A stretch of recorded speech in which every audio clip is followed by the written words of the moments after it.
Okay, when it comes to politics, very few people say exactly what they think, and in some cases, politicians, shock horror, lie, as this iconic clip of Bill Clinton denying allegations of an affair shows us.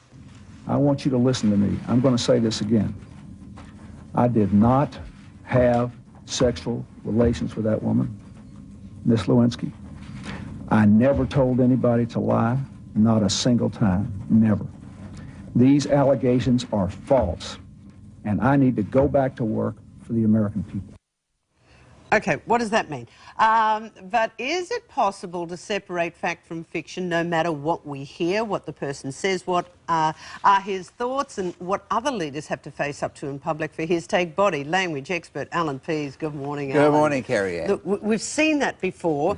Your view again, and just particularly, what does that mean? Well, that's what we call a baton signal. In effect, you like to get a stick and hit these journalists on the head for asking this question. So if somebody really bugs you and you'd like to hit them with a stick, but you can't, you produce a finger stick and you start to talk like this. Unfortunately, what studies have shown with this finger pointing is that when people remember you later, they remember you in very nasty terms and they have the lowest retention of what you actually said. Whereas if you talk with your palms up, they have the highest retention of what you said and they remember you in more glowing terms.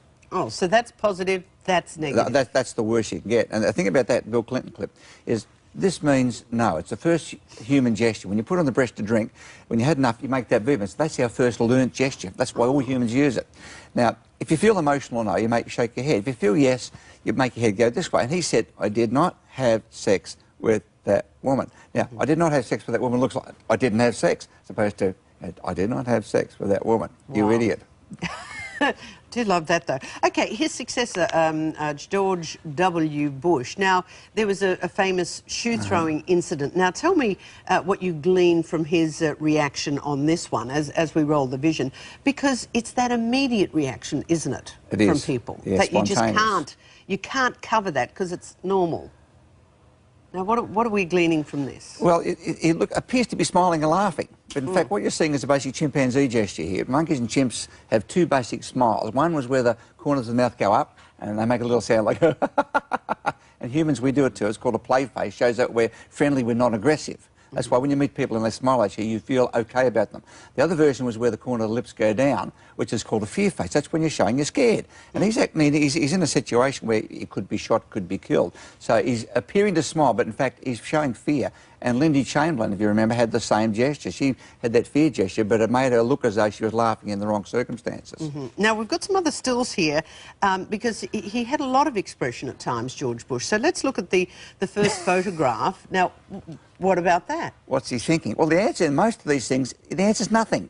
Think of men that you know in your life who have these expressions. They sit there, and you'll see George Bush sitting at a dinner with... It's a bit Laurel and Hardy, really. It is Laurel and Hardy, yes. And you think, what's the guy thinking? He's actually not thinking anything most of the time if he's not being interviewed.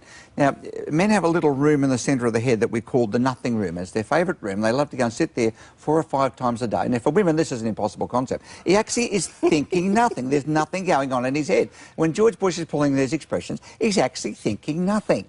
All of these? Well, if he's on his own, as long as he's not being interviewed, he's not actually thinking anything. Well, what if he's being interviewed, and let's assume there's a backdrop? Okay, that one. Let's go there. Well, now that one is a double lip. See, he's turned his lips in, and he's sucking his lips to stop himself from saying, you drop dead or don't ask that stupid question again. So if you don't like what you hear, one of the things that men will do is that version, and women will do it with a tight lip. You're doing it now. Like, no, women will go, you what? Well, yeah, that's my husband.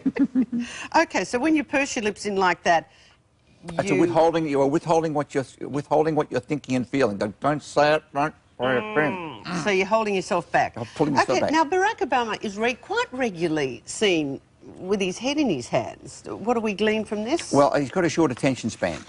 Now, if somebody's interested in what you're saying, the hand will normally rest on the chin or the side of the face, but it just rests.